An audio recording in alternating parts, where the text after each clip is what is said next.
Quoi? Là, j'ai une carte. Je mets le son et l'image. On ne vous voit plus, hein? C'est fait exprès.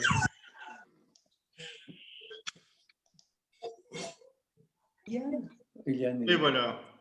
Donc, Il a mamie. alors, normalement, Mamie. Mamie. bonjour à tous, bonjour à toutes. Alors, on peut arrêter les écrans, en tout cas, excepté les membres de la famille de Nicole. Donc, nous sommes réunis, mais voilà. Très bien. Nous sommes réunis donc autour de Nicole Dreyfus. Et bonjour Nicole. Nicole, bonjour. Bonjour. Voilà, comme ça on vous voit en grand. Nous sommes donc très heureux de vous recevoir aujourd'hui. On utilise cette technique et c'est pratique aujourd'hui parce que autour de vous sont réunis nombre de neveux. Votre fils est à côté de vous et puis d'autres personnes qui sont intervenues pour ce livre qui vient de paraître aux éditions Un autre regard qui s'appelle Fuir pour vivre. C'est un témoignage. On va le voir, on va l'explorer ensemble. C'est un témoignage absolument passionnant. C'est d'abord un beau livre, c'est un beau travail d'écriture par Jacques et Eliane Filjakov. C'est un beau livre aussi par son travail d'édition, notamment par la qualité de la mise en page, la qualité des photos. Et puis surtout, c'est une histoire familiale qui nous plonge dans la grande histoire. C'est une histoire familiale qui nous permet de cerner, de toucher du doigt ce dont on parle toujours dans les livres, c'est-à-dire à la fois tout ce qui concerne la spoliation, l'exode, l'exil, tous ces soucis, Il ne parle pas. voilà, Suzanne, tous ces éléments qui font la grande histoire, on l'a à travers votre histoire. Nicole, je vais commencer par vous poser une question très simple. Votre famille vient entièrement de Strasbourg, mais elle remonte très très loin dans les racines bourgeoises. Nous faisons partie des 20 familles juives tolérées en province d'Alsace par décret royal sous Saint-Louis. Je suis remontée jusque-là. Voilà. Ouais. Parce que mes deux grands-mères étaient des Silonins. Et votre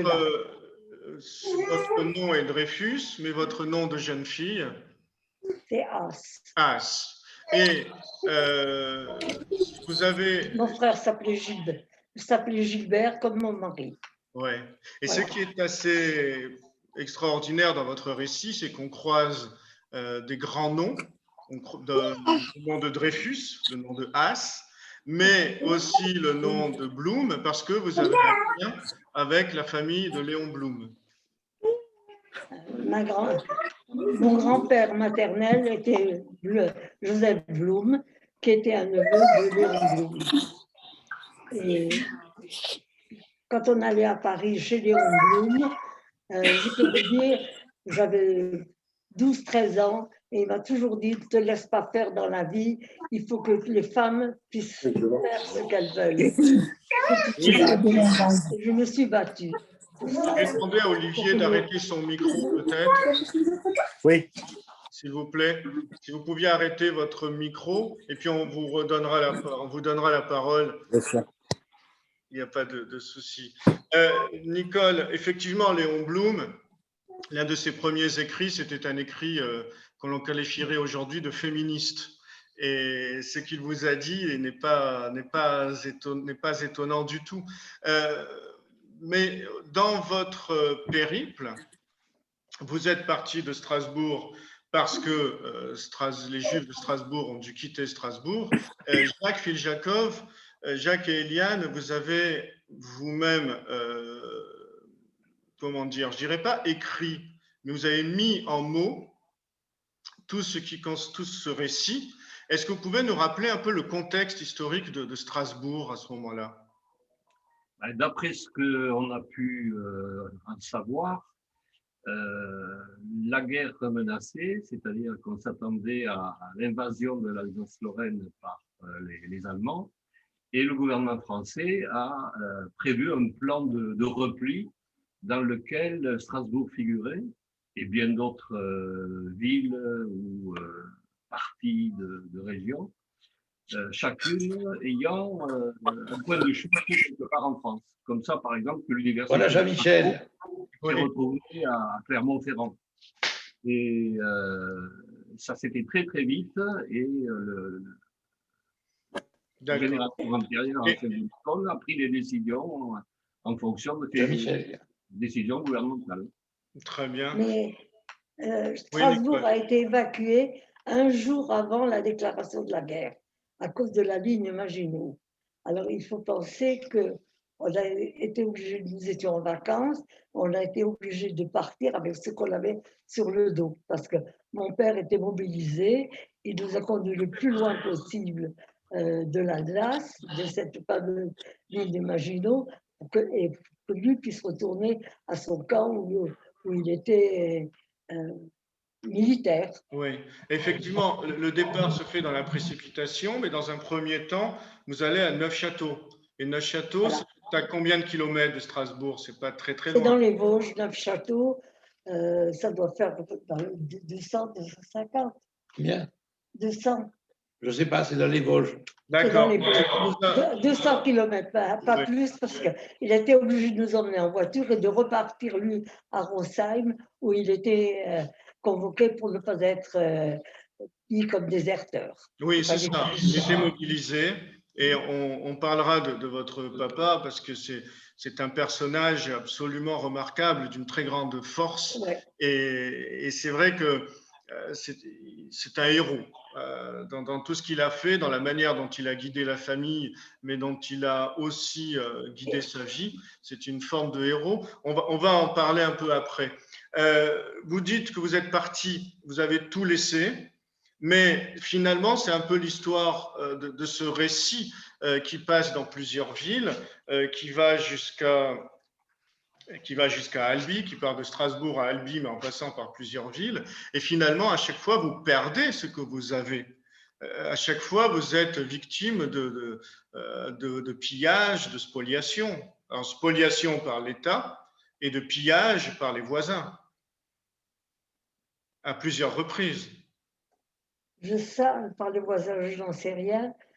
Nous étions en vacances, papa est mobilisé, il avait juste une soirée, une nuit pour nous emmener le plus loin possible de l'Alsace. Voilà. Et on est arrivé à Neufchâteau. Et lui, il est reparti pour ne pas être... Non, je crois que ce qui a été spolié, c'est surtout les biens qu'ils avaient à Strasbourg. Après, en province, non. Ils ont réussi à tout garder. Par contre, il a été spolié de beaucoup de choses à Strasbourg. À Strasbourg. Tous les meubles, tout, salon, piano. Magasin. Tout. Ouais. Je voudrais demander à votre neveu, à Gérard, Gérard Haas, vous êtes le neveu de Nicole et vous êtes aujourd'hui à la tête d'un cabinet d'avocats sur Paris. Or, quand on lit le récit « Fuir pour vivre » aux éditions À notre regard, on voit que vous avez aidé votre tante, Nicole, à essayer de récupérer soit des réparations, soit des éléments qui ont été spoliés. Vous-même, comment est-ce que vous avez, quand vous étiez étudiant en droit, comment est-ce que vous êtes intervenu et quel regard vous aviez et vous avez maintenant sur ça? Merci. Écoutez, je dirais que d'abord, c'est la détermination de Nicole. Parce que, donc de ma tante, qui, lorsqu'il y a eu Jacques Chirac, il faut rappeler ce qui s'était passé, avait reconnu en fait la situation de spoliation et présenter en fait les excuses du gouvernement français. Absolument. Il y a eu la commission Mattei et dans ce cadre-là, chaque famille juive qui avaient été spoliés pouvaient présenter un dossier et et réclamer en fait ce qu'elle avait perdu et qu'elle n'avait pas pu récupérer. Et dans ce dossier, ce qui m'avait impressionné, je dois dire que mon grand-père était quelqu'un d'affable, très, très sympathique, et on adorait aller être avec lui. Il nous racontait, avec mon frère Jean-Michel, on venait le questionner, on lui posait toujours des questions, on faisait des enregistrements, on adorait se prendre pour des journalistes, et lui, il nous racontait toutes les histoires, parce que c'est quand même une histoire extraordinaire. Il est sauvé, il s'évade, c'est un petit monsieur, mais qui avait une force incroyable, qui aujourd'hui nous laisse le titre « Fuir pour vivre ». Aujourd'hui, on se confine pour vivre. Donc, il faut voir un petit peu tous ces problèmes. Et on a vécu entre le moment où ma tante a écrit avec mon père cet ouvrage et aujourd'hui, on se rend compte que comment, à cette époque-là, pendant 4 ans, ils ont pu rester, ils ont pu vivre et avoir toujours ce moral. Toujours est-il que pour la question que vous m'avez posée, j'avais été surpris dans le dossier qu'avait préparé Nicole, où on avait retrouvé pas mal de documents. Il y avait en fait sur Albi notamment toute une série de dénonciations As qui occupaient des biens ou des locaux de personnes qui étaient de bons Français. Et il y avait donc toutes ces lettres à la police, etc., une quantité incroyable. Il y en avait 17 en l'espèce, et ça m'avait énormément ému. Ensuite, le dossier a été présenté. Ma tante a montré un petit peu ce qui s'était passé. Effectivement, ils avaient tout perdu. Et ceux qui étaient en possession de ces biens à la fin de la guerre ne voulaient pas le restituer. Donc, dans le cadre de cette commission, il y a eu une indemnité. Bon, voilà un petit peu pour ce point. Mais beaucoup de Juifs en France, à partir de ce moment-là, qui avaient pu avoir des preuves. Et donc, c'est toujours, dans ce devoir de mémoire, c'est aussi de garder des traces, de pouvoir en expliquer. Et on avait présenté à la commission, qui était une commission bienveillante. Il y avait ma nièce, ma petite nièce, qui est Emmanuelle, la fille de Patrick, qui était aussi avec nous. Et on a expliqué un petit peu ce qui se passait. Il y avait alors après la valorisation des choses, enfin c'était un peu compliqué, mais on avait obtenu réparation. En tout cas, vous avez obtenu réparation en grande partie, mais le tableau de Manet, qui est évoqué à 2 reprises dans le récit, lui, il semble irrémédiablement perdu. Alors ça, c'est en fait la révélation de cet ouvrage, parce que c'était un secret qui était gardé dans la famille. Je l'ai découvert quand Nicole a raconté l'histoire, parce que l'ayant perdu, la famille était peut-être ne voulait pas en parler. Mais bon, l'histoire, pour y revenir, c'est que très jeunes, ils vont lors de leur première possibilité d'aller à la plage, ils vont en Normandie, vers Honfleur. Et là, sur la plage, il y a un peintre, un jeune peintre qui fait des tableaux. Et mon arrière-grand-mère trouve ce dessin extraordinaire, cette peinture extraordinaire, et elle va vouloir en faire l'acquisition. C'était un Manet, ce peintre s'appelait Manet, et ce tableau a disparu, on ne l'a jamais retrouvé. Voilà.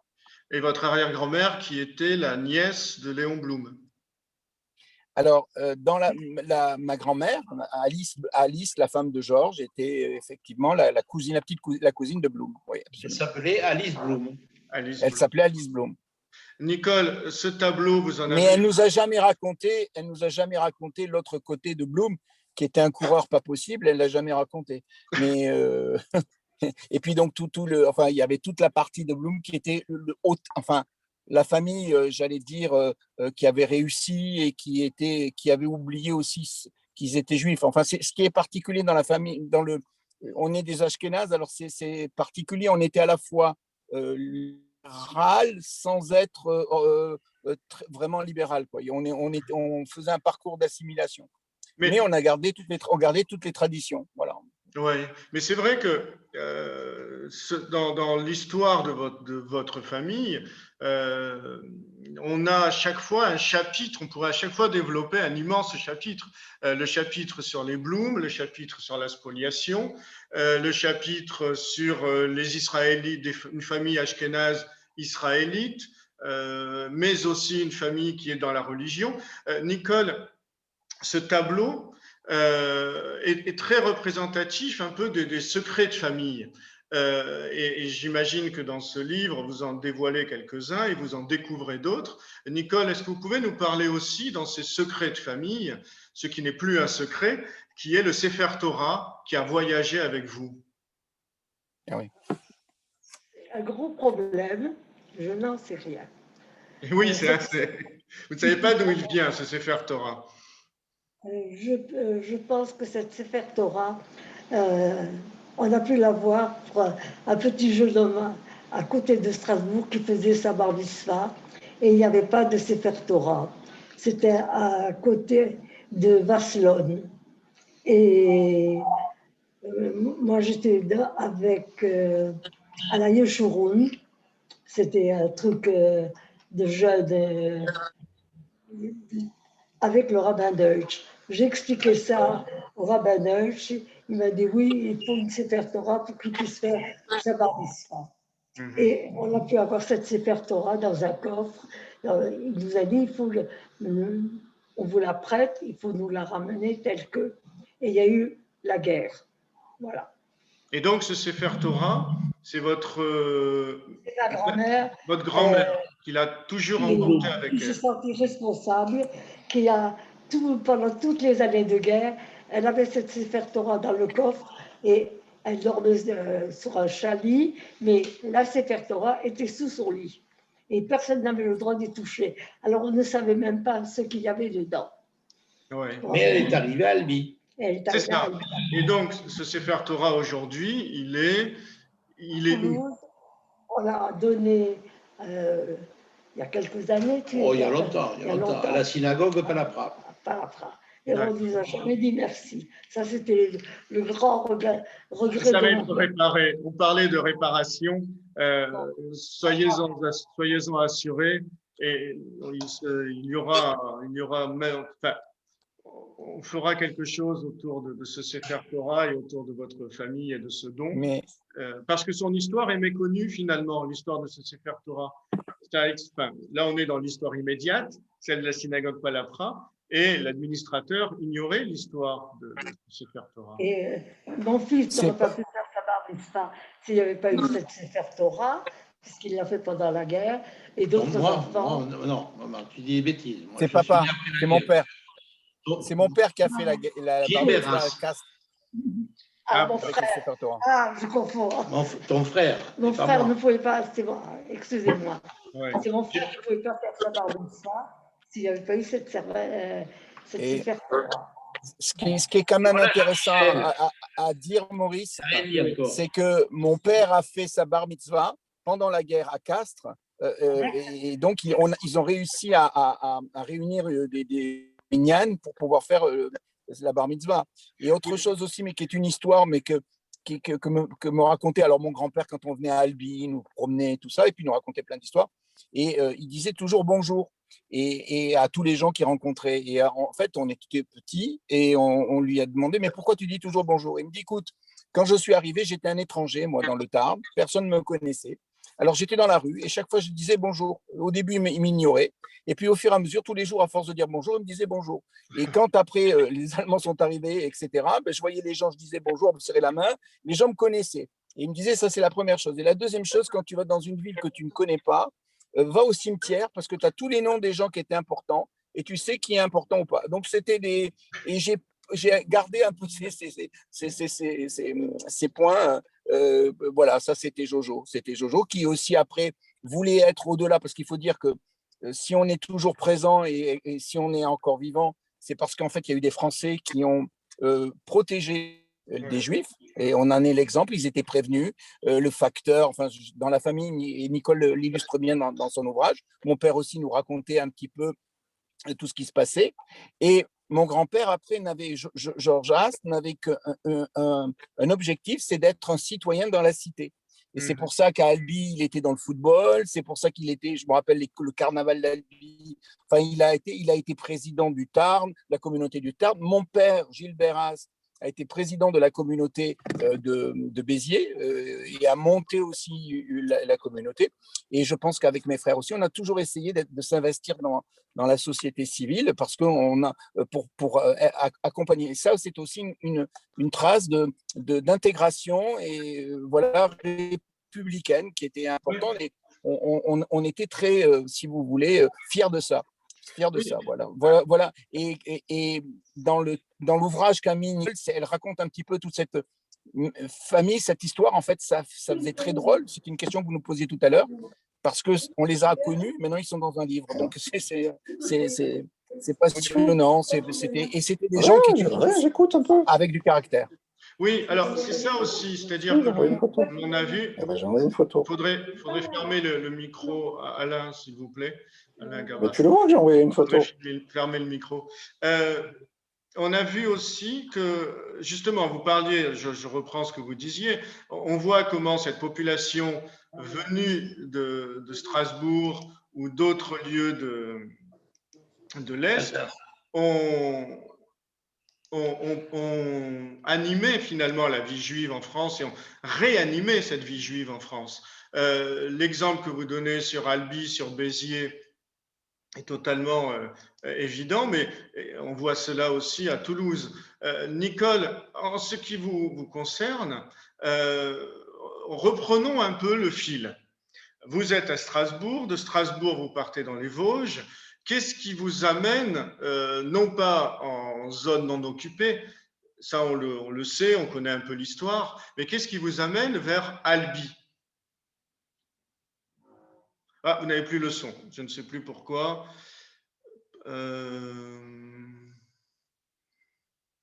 Plus personne n'a de... Ah oui, d'accord, je voulais fermer un micro, je les ai tous fermés. Je reviens et je vous laisse le son.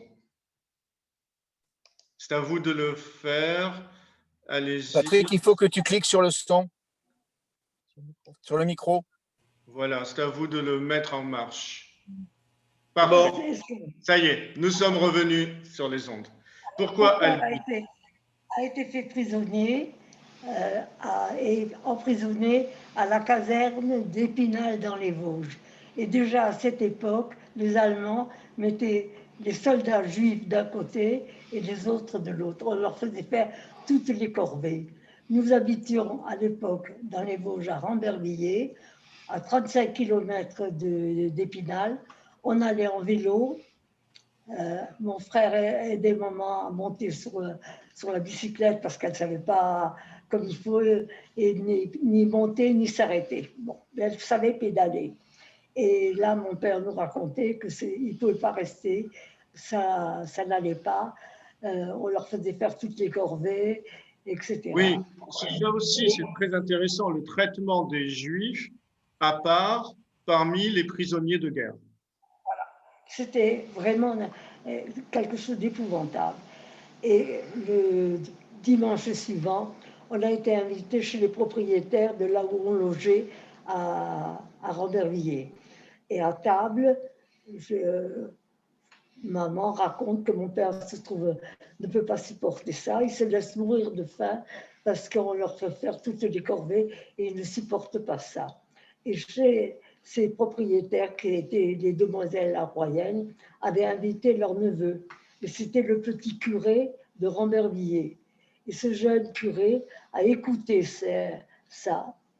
Et dans la semaine qui a suivi, il est venu chez maman. Il lui explique qu'il faut que vous me donniez des vêtements civils de votre mari. J'en ai parlé à l'archevêché et ils vont se débrouiller pour le faire sortir. Mais il faut que votre mari continue à ne pas manger, qu'il veut l'extrême onction et avant, il veut changer de religion. Alors, problème, on est reparti en vélo, on explique ça à travers les grillages, etc. Et évidemment, mon père joue la comédie, il ne mange plus, il se laisse aller. Et quand il veut changer de religion, quand je ne sais pas qui c'est qui est venu, les ecclésiastiques sont venus pour qu'ils changent de religion quand ils sont arrivés. Ils ont dit, on vient pour ce monsieur qui, avant de mourir, veut changer de religion et devenir catholique. Mais on ne peut pas le faire dans un endroit comme ça. Ça ne servirait à rien. Il faut qu'on le sorte de là. Comme qu'il se laissait mourir de faim, etc. Ils ont pu le sortir, l'emmener à l'archevêché. Ils l'ont retapé, ils l'ont fait manger. Et mon père a pu, par le truchement des archevêchés, traverser la zone occupée vers la zone libre. Et quand il était en zone libre, il ne savait pas où aller. C'était aussi le gros problème.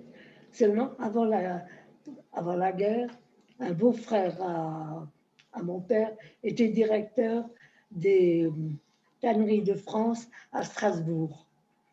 C'était René Tenenbaum. Et René Tenenbaum a été délocalisé à Groslay, dans le Tarn, puisque Groslay, c'était la patrie du cuir à l'époque. Donc, quand mon père a pu s'évader, qu'est-ce que nous avons fait, nous? Nous avons fait pareil.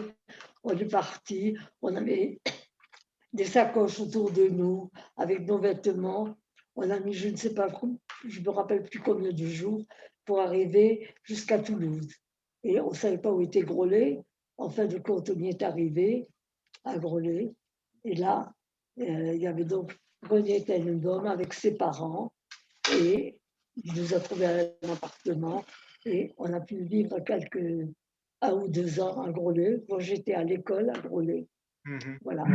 Et Donc, ce sont des liens finalement familiaux et professionnels qui ont permis de venir vers Groslay, et de Groslay ou Grolier, vous êtes ensuite allé à Albi.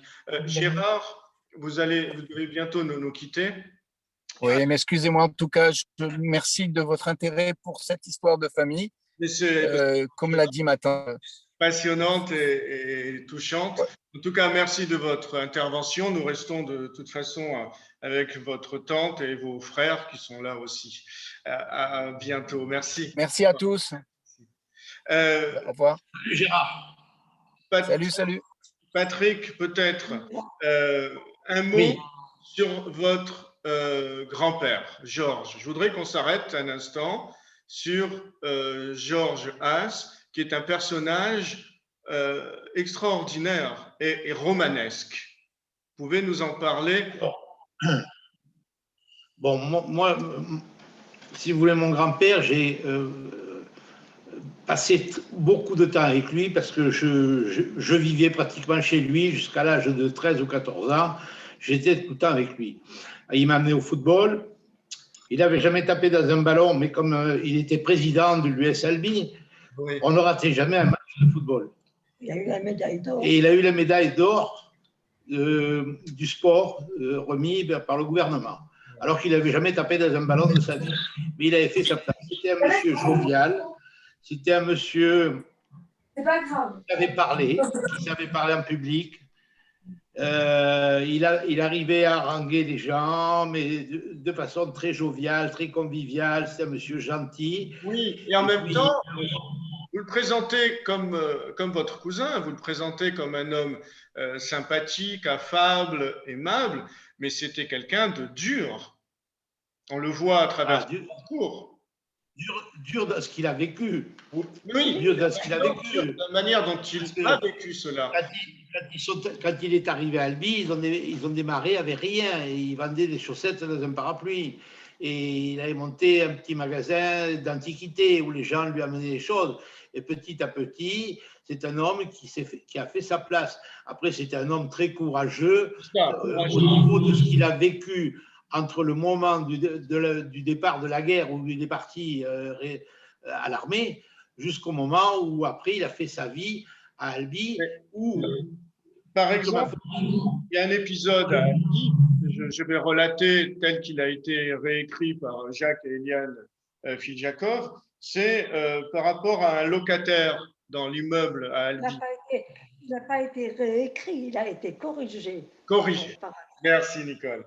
Qui a été corrigé et mis en page mais en tout cas, c'est le récit Sympa, de si, Nicole. si. Et Il faut remercier Jacques et Eliane pour tout le travail qu'ils ont fait, bien sûr. un très beau travail, et un très beau travail d'édition aussi, avec des images. Le livre ne serait jamais sorti, sinon. Oui, très très beau Voilà. travail. Alors, pour en revenir, À votre regard. alors, vous Pardon, voulez je savoir. reviens à ma question, Patrick. Pardon. Je voudrais reprendre.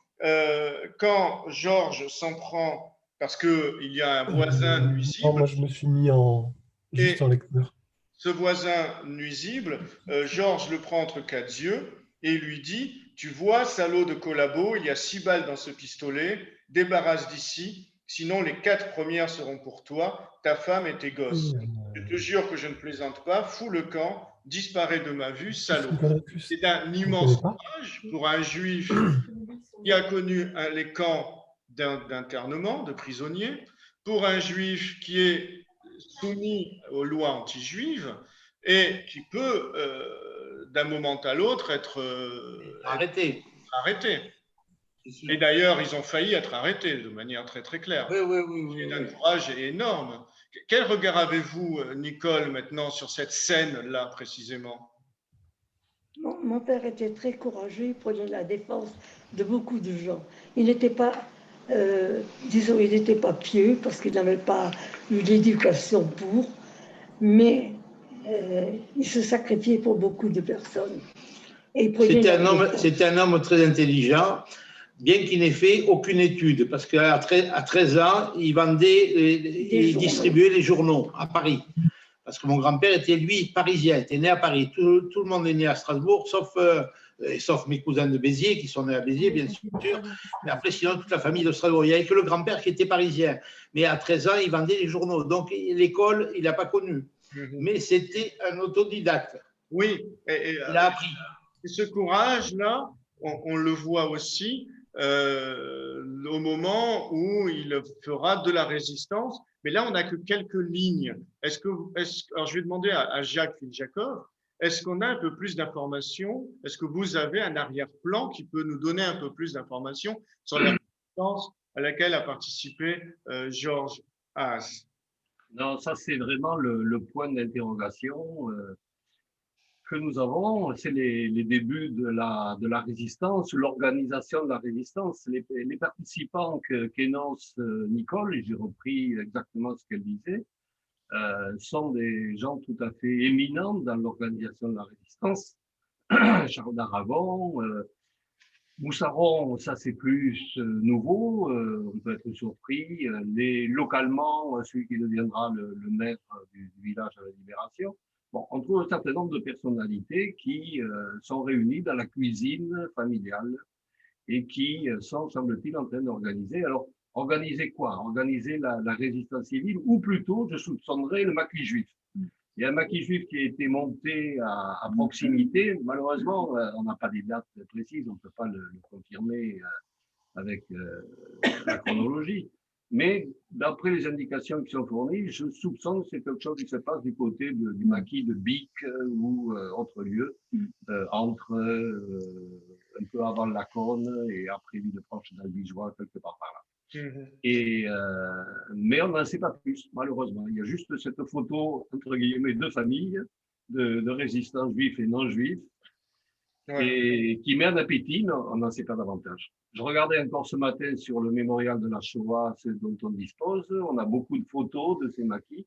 Alors peut-être en explorant les photos, à un moment ou à un autre, on peut reconnaître quelqu'un, mais j'en doute. C'est ce genre de témoignage qui va permettre de nourrir le travail des historiens et d'attiser aussi leur curiosité. Parce que là, on a... Mais de la même manière, donc on voit combien Georges Haas est quelqu'un qui s'est battu à sa manière. Il s'est battu pour préserver sa famille et il s'est battu aussi dans la résistance. Mais il n'aurait pas pu le faire sans de l'aide. Et là, Nicole, vous avez joué un rôle historique dans la mesure où vous avez aidé à ce que Monseigneur Moussaron soit reconnu comme juste parmi les justes. Ah oui, elle lui a remis la médaille à la mairie d'Albi. Alors, Nicole, c'est vous qui avez lancé le dossier auprès de Yad Vashem? Papa était prisonnier de guerre évadé. donc il n'avait pas de carte d'identité. Et j'ai appris cette semaine, grâce à la sortie de mon livre, un monsieur qui me dit, il faut que je vous dise, je suis monsieur Paulin, et c'est mon grand-père qui était à la mairie de Réalmont, qui a falsifié la carte d'identité de votre papa pour qu'il puisse travailler et qui a tout changé parce qu'avec sa carte de prisonnier de guerre évadé, il ne pouvait pas travailler. Alors c'est ce monsieur Paulin qui a tout modifié et qui a permis à mon père de travailler dans une boucherie ou pour qu'on ait de quoi manger. Il ne voulait jamais prendre d'argent, il voulait qu'on le paye en nature pour que nous puissions avoir de quoi manger. Voilà. Pour nourrir la famille.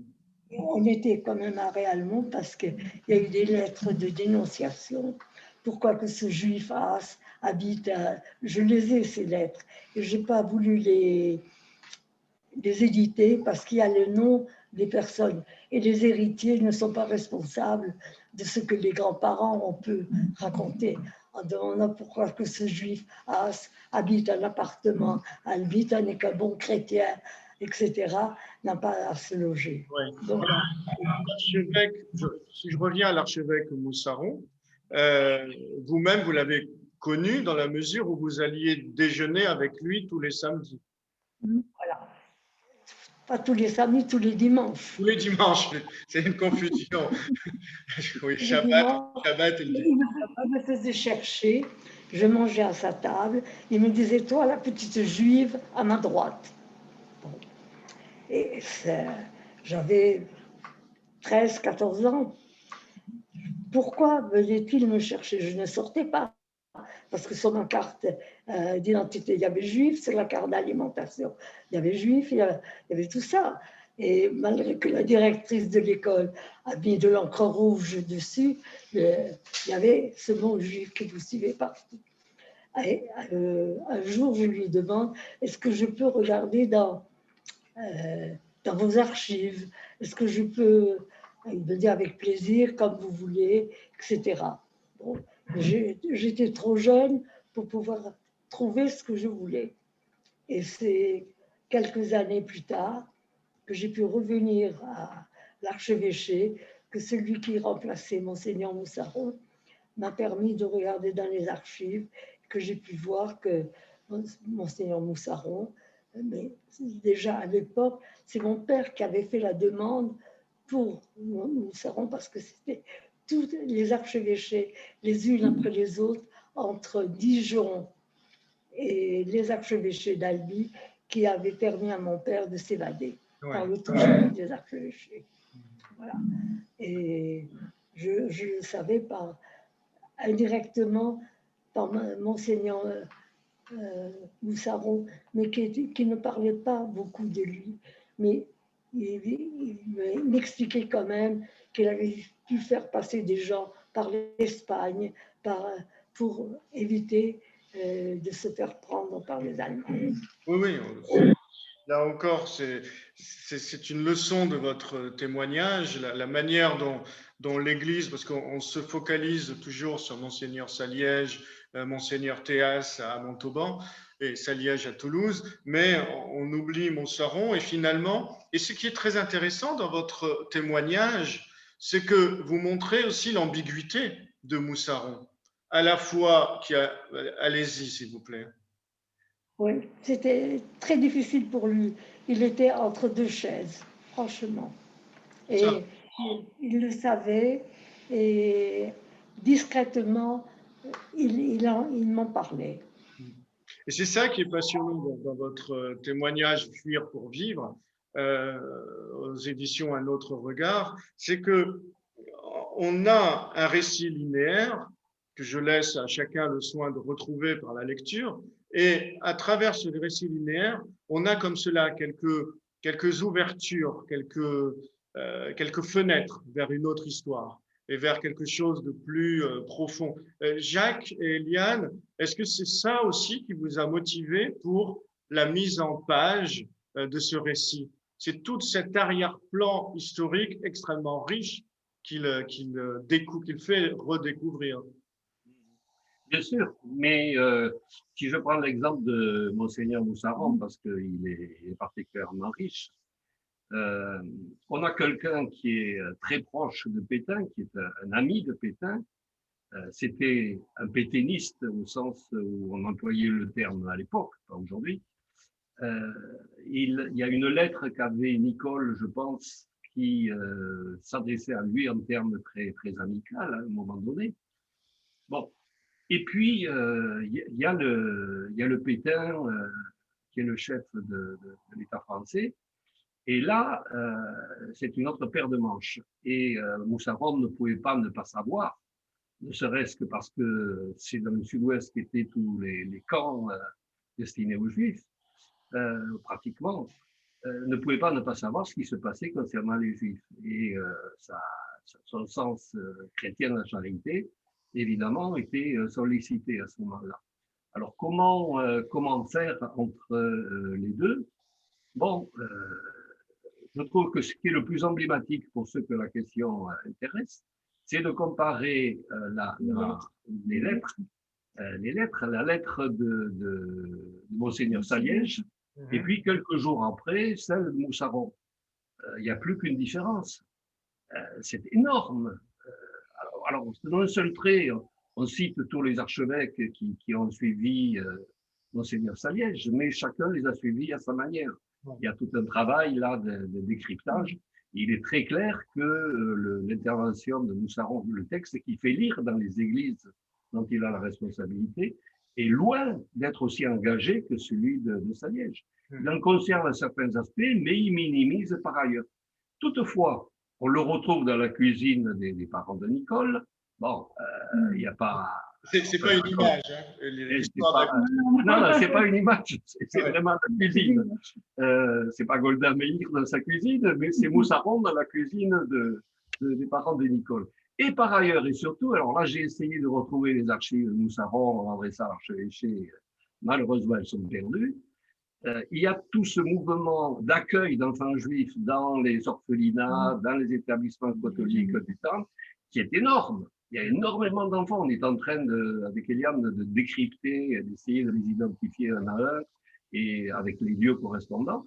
Il y a énormément d'enfants qui ont été cachés. À partir de quelle date? Encore une fois, on tombe sur des problèmes de difficulté de l'époque, c'est-à-dire que on ne tient pas des archives pour l'histoire. On ne tient pas des archives normalement, c'est des choses qui sont secrètes. Et si on écrit, c'est dangereux. Donc, on a très peu d'écrits. Mais très vraisemblablement, moi, c'est l'hypothèse que je formule en tout cas, à un certain moment, Moussaron a décidé que, on va dire aux alentours de début 43 ou courant 43, il a décidé à ce moment-là, très certainement, de demander aux uns et aux autres, aux établissements dont il avait la responsabilité, d'accueillir des enfants juifs et parfois des professeurs, des adultes. C'est très vraisemblable, mais j'en ai pas la trace physique.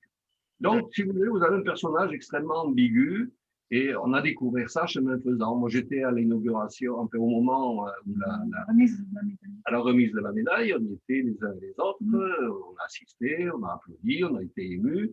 Bon, on ne connaissait pas notre face. Il y avait deux faces. Et je crois que pour un bon nombre de responsables politiques de cette époque-là, François Mitterrand en est un exemple illustre. C'est complexe. La situation est difficile à gérer.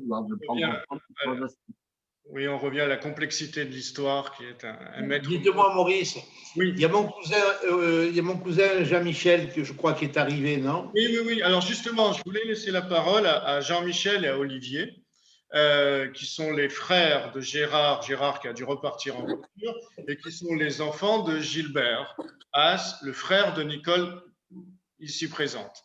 Et Gilbert qui est parti trop tôt. Et je voulais vous demander à Jean-Michel et à Olivier de nous raconter, alors je ne sais pas qui va commencer, cette histoire des EI et le moment où Gilbert a cru que sa famille avait été arrêtée. Qui veut prendre la parole ou alors je crois que c'est Olivier qui est en plein écran. Alors à vous, Olivier. Bonjour à tous.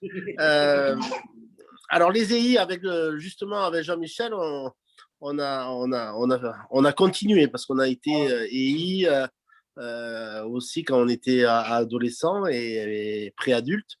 En revanche, l'histoire, très précisément, je ne peux pas vous dire. Je vais intervenir aussi. Bon, c'est vrai que j'ai été EI, j'ai fait un jamboree qui était au Canada. J'étais en tant que staff là-bas, donc en tant qu'éclaireur israélite de France.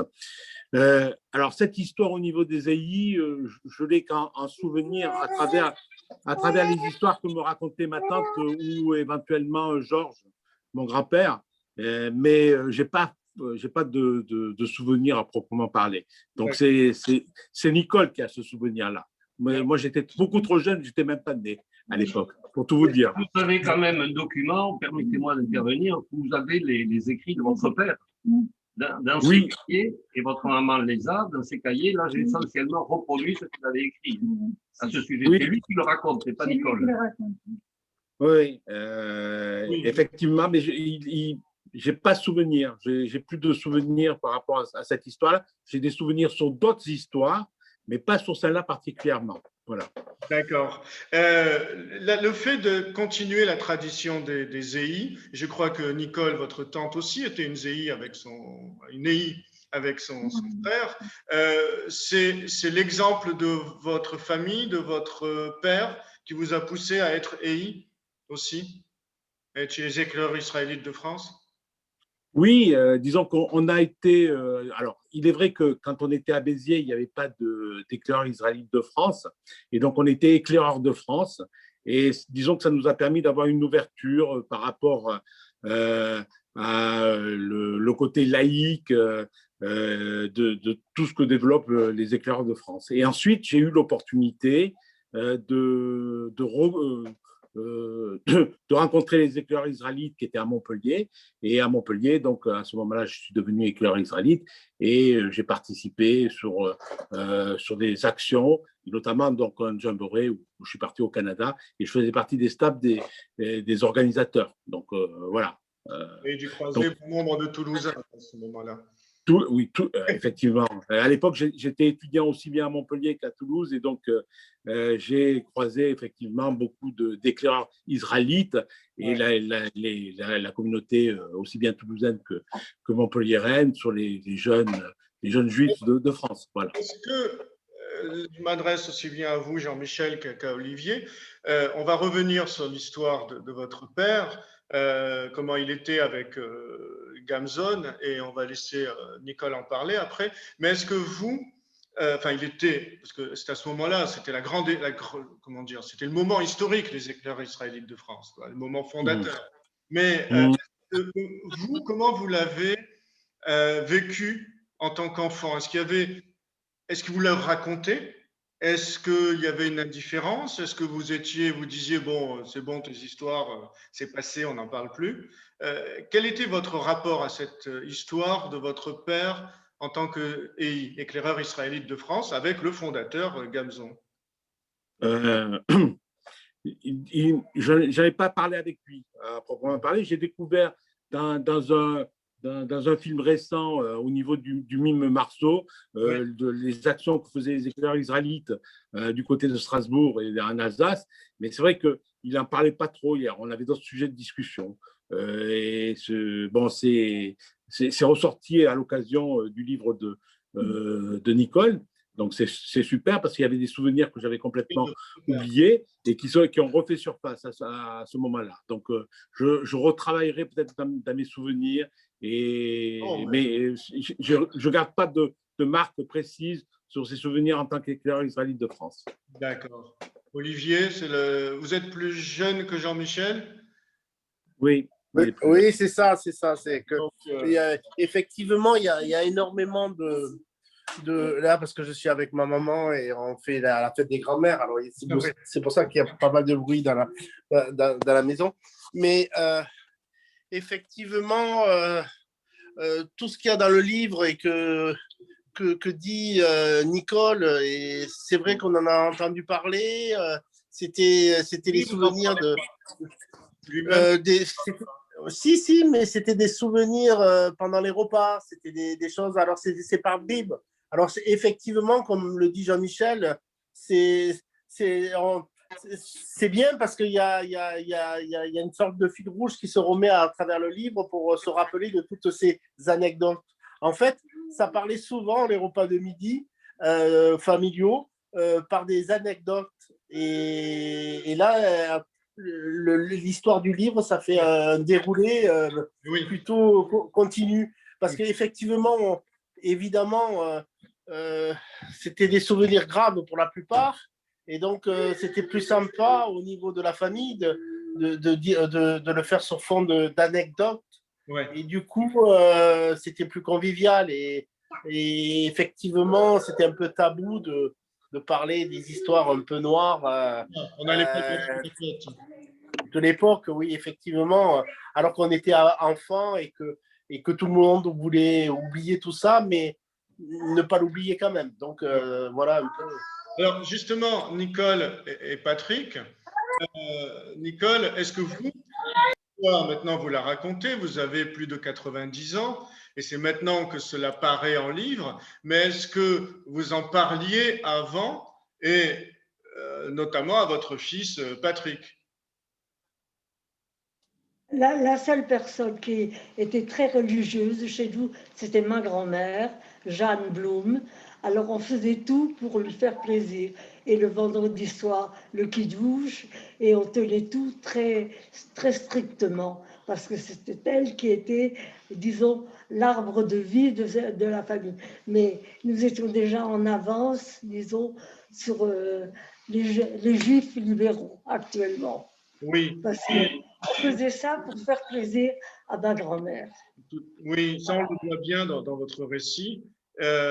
Mais à propos du fait de raconter votre histoire, raconter comment votre père a été prisonnier, comment il a réussi à défendre la famille malgré des conditions très difficiles, c'est un euphémisme.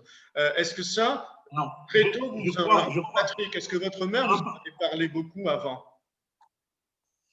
Il n'y avait pas de télévision, il n'y avait pas de téléphone portable. Non, mais alors, justement, là, il avait un témoignage. J'écrivais ça sur des cahiers calligraphes. Suite à un accident, une jambe cassée ou quelque chose comme ça.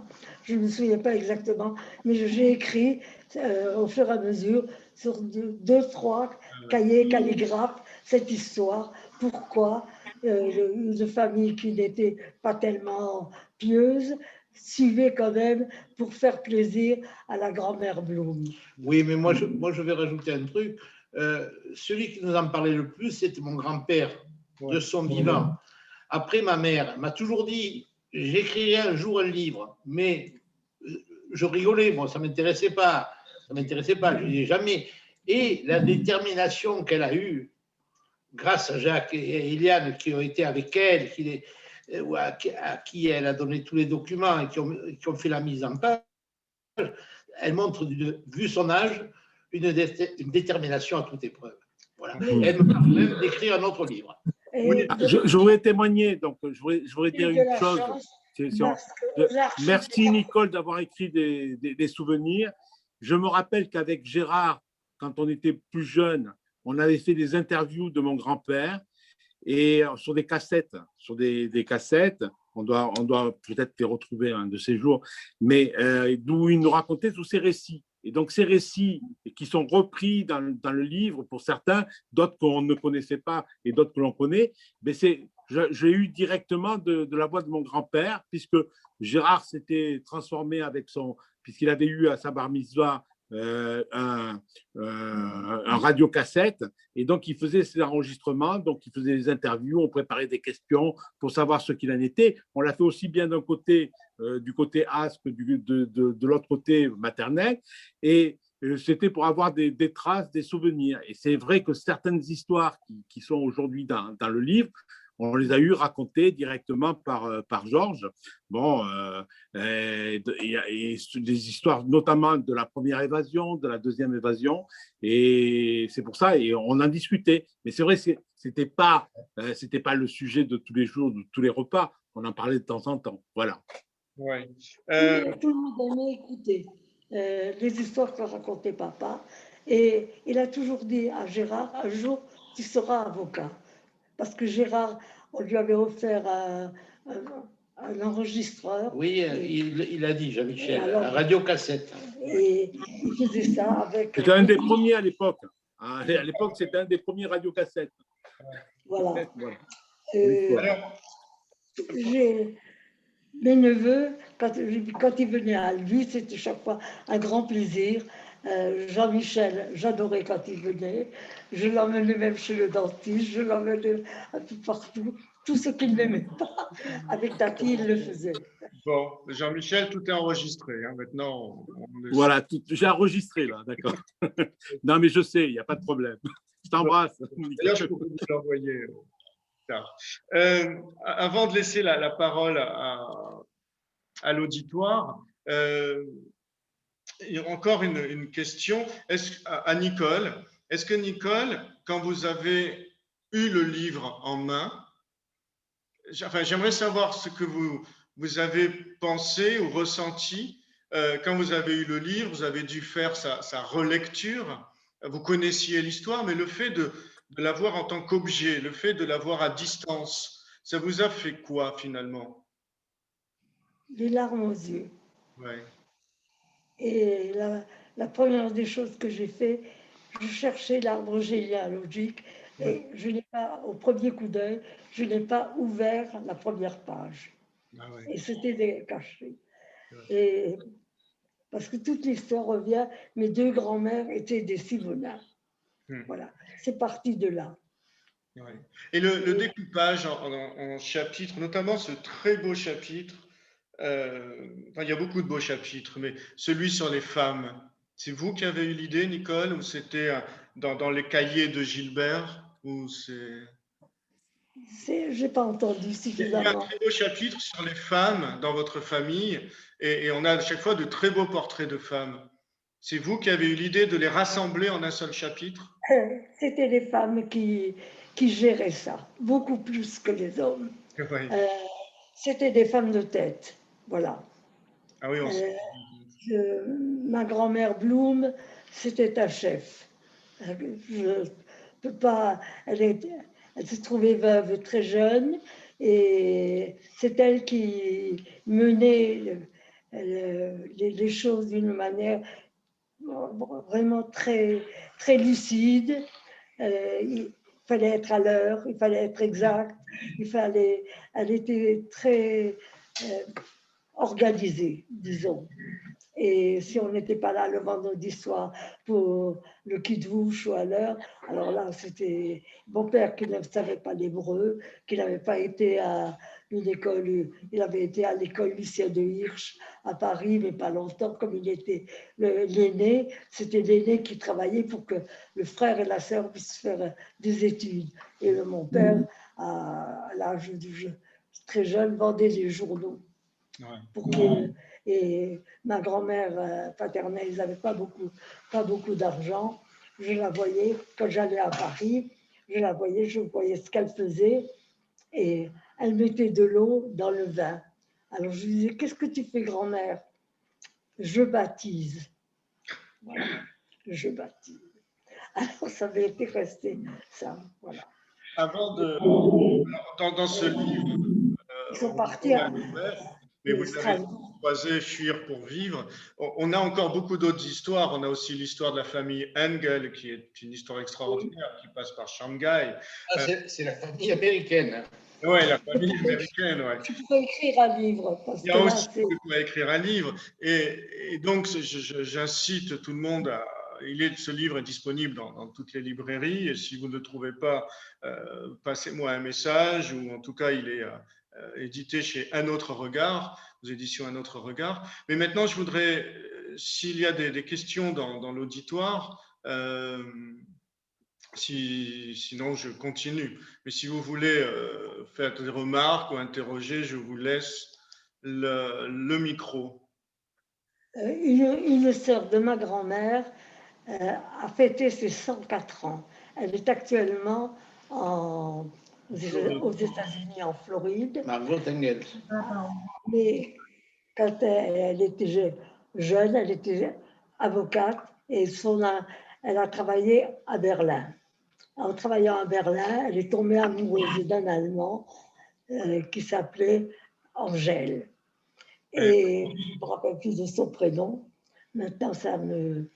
Et qui était un homme, disons, une grosse situation. Il était franc-maçon et un jour, elle le trouve, les Allemands lui ont fait lécher le trottoir avec la langue. Alors ça a été une catastrophe pour elle. Elle a dit, il faut que tu rentres en France avec moi. Alors, ils n'étaient pas mariés, mais il l'a suivi. Mon père a envoyé ses papiers pour qu'il puisse passer la frontière. Tout s'est bien passé. Il est arrivé à Kehl. Il montrait les papiers que mon père lui avait donnés. Il passe la frontière. Et quand on lui rend les papiers, il dit « Dankeschön ». Ils l'ont repris. Voilà. Au lieu de se taire, au lieu de dire merci, il a dit « Dankeschön ». Et les Allemands, hop, l'ont repris. Et il est décédé à Auschwitz. Voilà.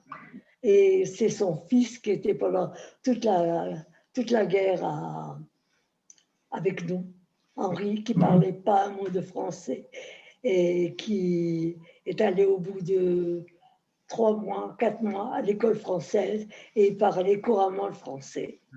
Et il est parti à 16, 17 ans, il est parti au Maquis et ça s'est très bien passé. Il a fait beaucoup de choses et il a été arrêté par Barbie et fusillé à Bron. C'est ça, c'est votre témoignage, comme je le disais, et chaque exemple le démontre encore plus. On retrouve la grande histoire et on retrouve tous ces éléments de l'histoire réunis en une seule famille. On a même Oradour-sur-Glane, et je laisse à nos auditeurs le soin de découvrir pourquoi il est question d'Oradour-sur-Glane, alors que on se dit c'est un récit d'une famille qui part de Strasbourg, qui part à Albi. Bon, on en a eu d'autres, pourquoi pas, mais c'est extrêmement riche. Oradour-sur-Glane, la sœur de mon grand-père, était dans une maison de retraite de Strasbourg qui était à Oradour-sur-Glane. Et quand les Allemands sont venus, ils ont dit les Juifs à droite, les autres de l'autre côté. La tante Fanny, qui était à moitié aveugle, elle a compris et elle est partie en marchant tout droit, tout droit, tout droit. Et c'est la seule qui a été sauvée. Ouais. Elle est partie tout droit. Ouais. Et elle est arrivée dans une ferme qui l'ont aidé à se faire sa toilette, qui l'ont gardée plusieurs jours et qui nous ont écrit. Et mon père et ma mère sont allés la chercher. Ah oui, mais c'est ça. Et là, on voit aussi les... Elle était avec nous, notre famille. Ouais. Et comment survivre est souvent une question de chance et de hasard. S'il y a des questions, n'hésitez pas, je vous mets le micro en fonctionnement, Francine, Izzy ou autre.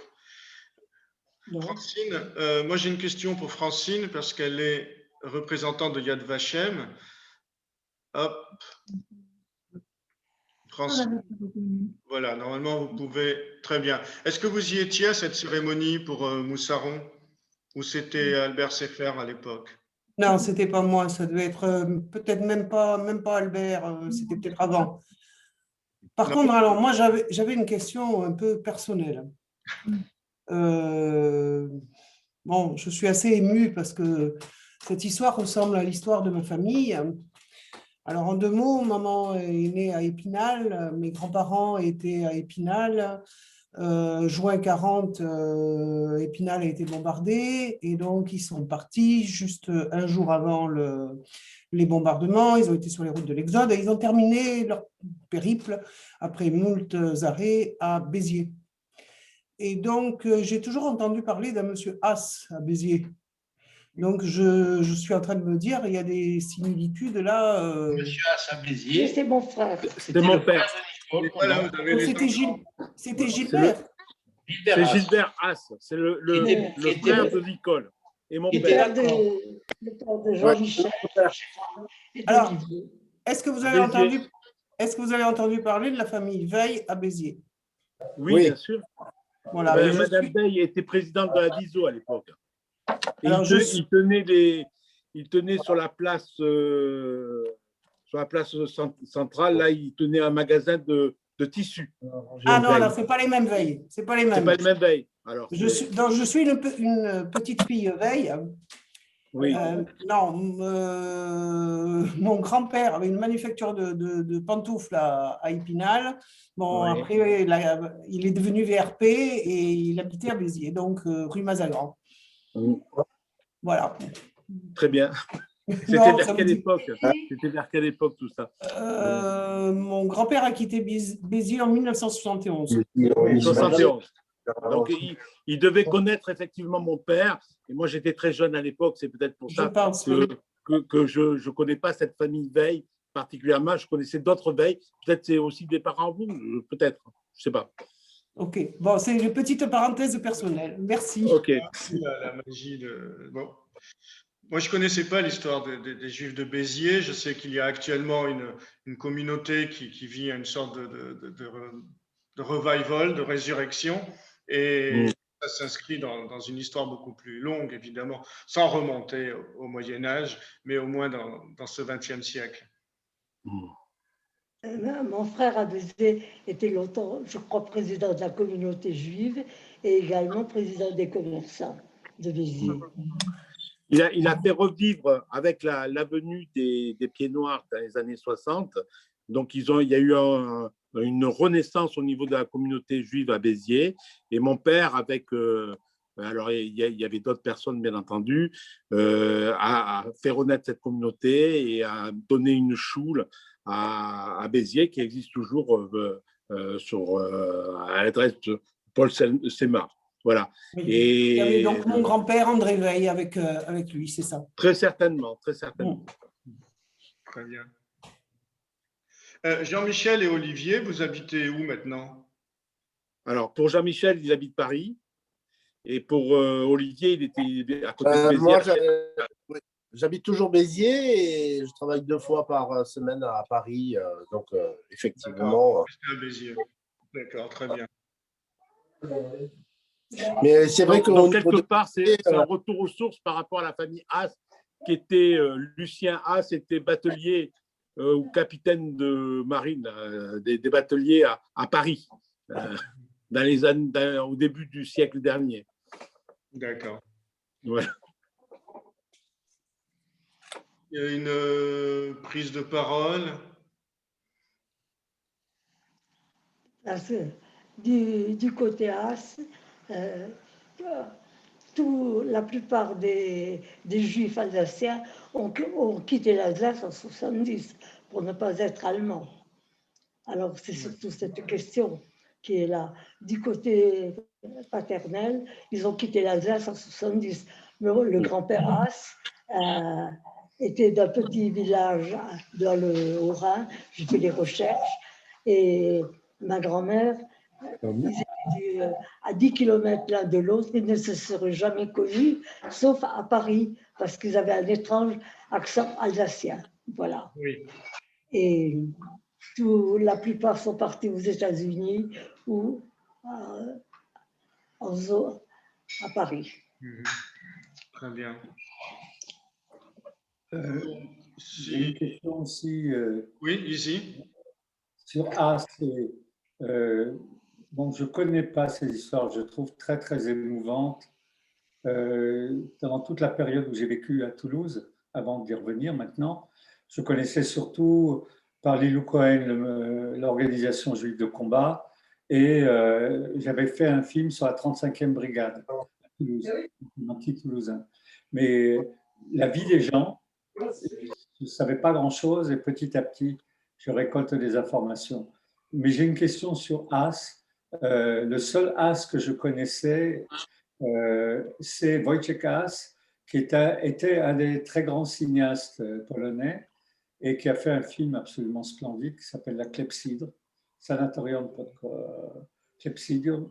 Et question, est-ce que vous avez dans votre famille des lointaines origines polonaises ou est-ce que c'est un nom relativement courant? Pardon de vous demander ça, parce que les gens sont toujours surpris, par exemple, par mon nom, Morgenstern, et je leur dis, écoutez, c'est un nom qui a été acheté à l'époque de l'état civil, et la quasi-totalité des Morgenstern ne sont pas de la même famille. C'était peut-être des gens un peu prétentieux, étoiles du matin, tout ça, et ils disaient, on va se ramasser un nom qui a un peu de l'allure, mais ils ne sont pas de ma famille. Qu'en est-il y a-t-il des as polonais chez vous? Chez nous, non. C'est du côté de ma vais mère. essayer de répondre. A priori, non. Mais c'est vrai que du côté, nous, maternel, c'est-à-dire mon père s'est marié avec une Borowski et on a un côté polonais. Bon, mais il n'y a pas de lien avec ce as-là. Voilà, a priori. Mais bon, les familles sont grandes. Hein. Oui, mais je crois aussi que même que le nom de As est un nom assez répandu en Alsace. Moi, je m'appelle Dreyfus, c'est encore pire. Il y en a encore 3 fois plus. Oui, si on regarde, j'ai eu la curiosité d'aller sur la page Wikipédia de As. Il existe au moins une trentaine de As très célèbres, dont un dont j'avais totalement oublié l'existence, qui, avec Paul Newman, avait créé une écurie de course. Et il était pilote de course. Oui, absolument. C'est absolument vrai, ça. Et donc, c'est un nom effectivement aussi fréquent que Dreyfus. Et oui. Oh, Dreyfus, il y en a, c'est comme les Dupont et les Bousquet ici, si vous voulez. Sophie Jalkov, qui fait beaucoup de recherches, et je la remercie parce qu'il faut bien que quelqu'un fasse ce boulot avec du sérieux et de la compétence, et pas comme mon fils aîné, totalement pifométrique, c'est-à-dire il cherche les Morgenstern sur le web mondial en espérant trouver quelqu'un qui fasse partie de sa famille. Alors, la graphie n'est pas la même. Le seul gars qui s'appelait comme moi, le nom c'est mon cousin, et le nom ne s'écrit pas pareil.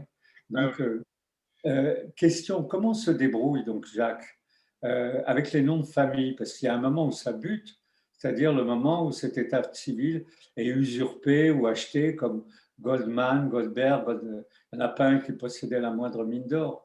Donc, comment on avance avec les noms de famille juifs? À l'heure actuelle, il s'est développé, y compris chez les Juifs, des cercles de généalogie. Je pense que c'est eux qui sont en mesure de répondre à ta question. On en a 2, dont un qui est un parent d'ailleurs de la famille de Nicole, qui est à Albi. J'ai perdu le contact avec lui, mais il fait un travail énorme de recherche d'ascendant. Simonin. Du côté Simonin, voilà. Simonin, oui, qui habite Albi. Oui, mais, ça. Et on a un autre dans l'association Tarnes, l'association d'Israélites du Tarn. On a aussi Ariel Comte. Alors Comte, là aussi, c'est un nom trafiqué. Au départ, c'est Comte, évidemment, Cohen.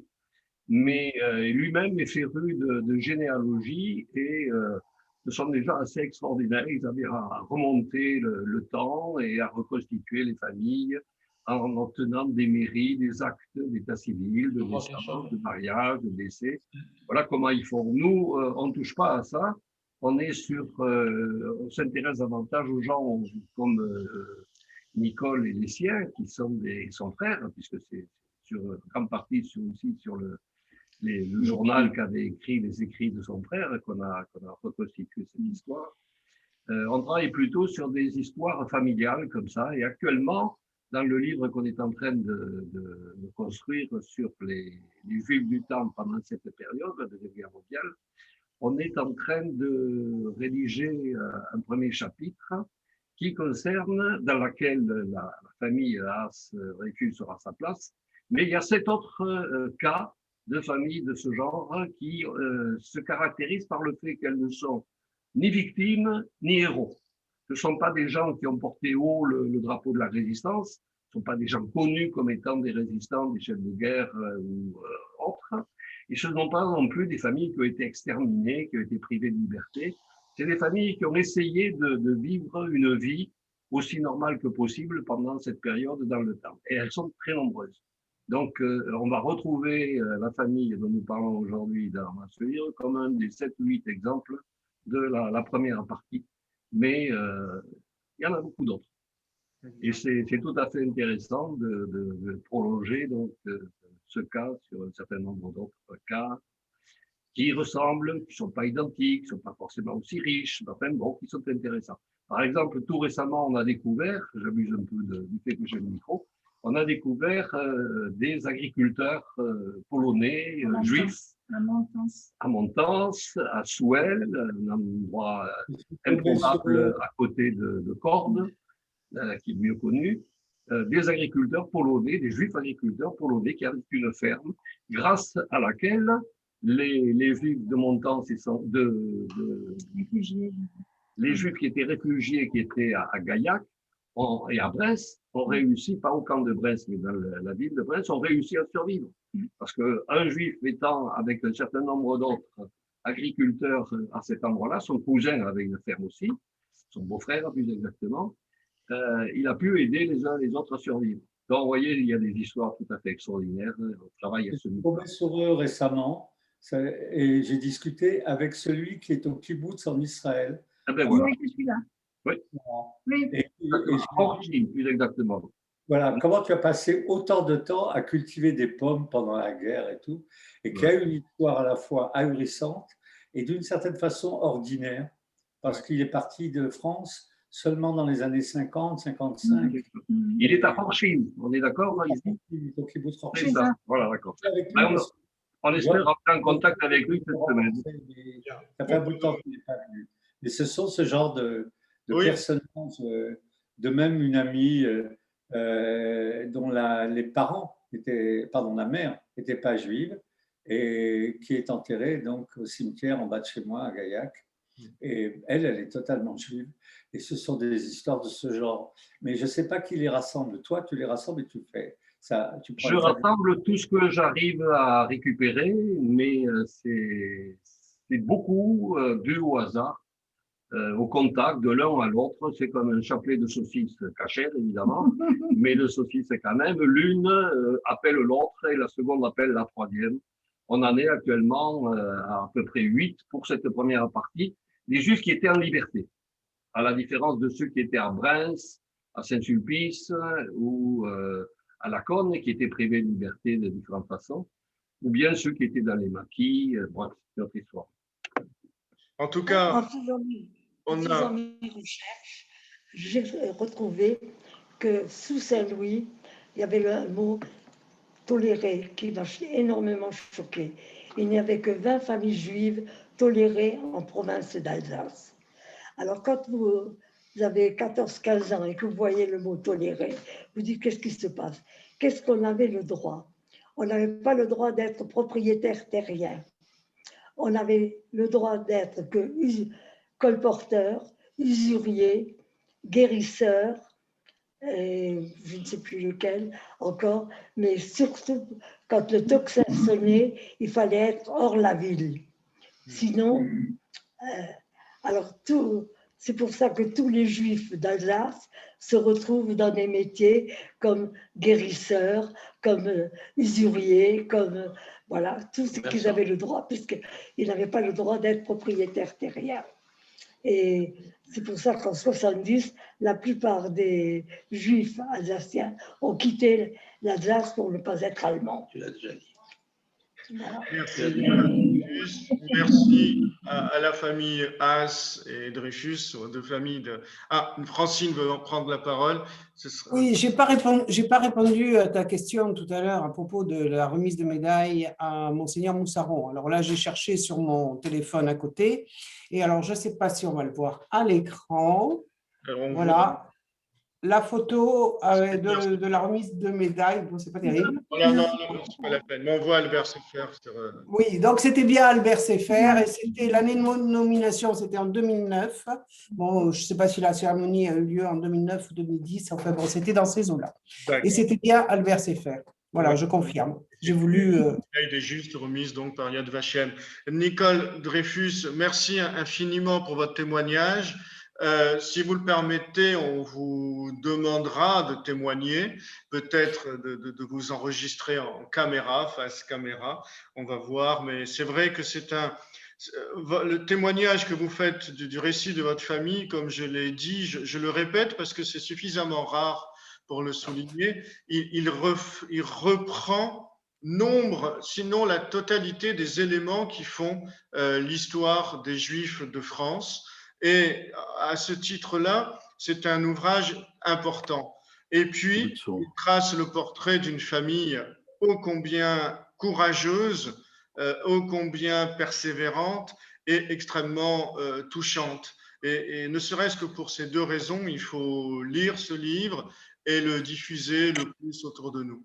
En tout cas, merci à Jacques, Anne, merci à toute la famille Dreyfus, à la famille Haas. Merci. On se retrouve près d'un livre, puis en espérant peut-être qu'on fasse une grande réunion à Toulouse dès que les circonstances, ou à Béziers, où vous voulez. Mais dès que les circonstances le permettront, c'est avec grand plaisir qu'on pourrait organiser cette réunion en vrai et avec du vin. Ok. Merci Maurice. Merci à vous et bonne continuation. Merci. Restez en bonne santé. Salut Olive. Salut. Salut Jamy. Merci. Salut Jacques. Au revoir Eliane. Maurice. Au Et revoir. merci. Au revoir à tous. Merci Jacques. Merci d'avoir été là. Merci à tous. Au revoir.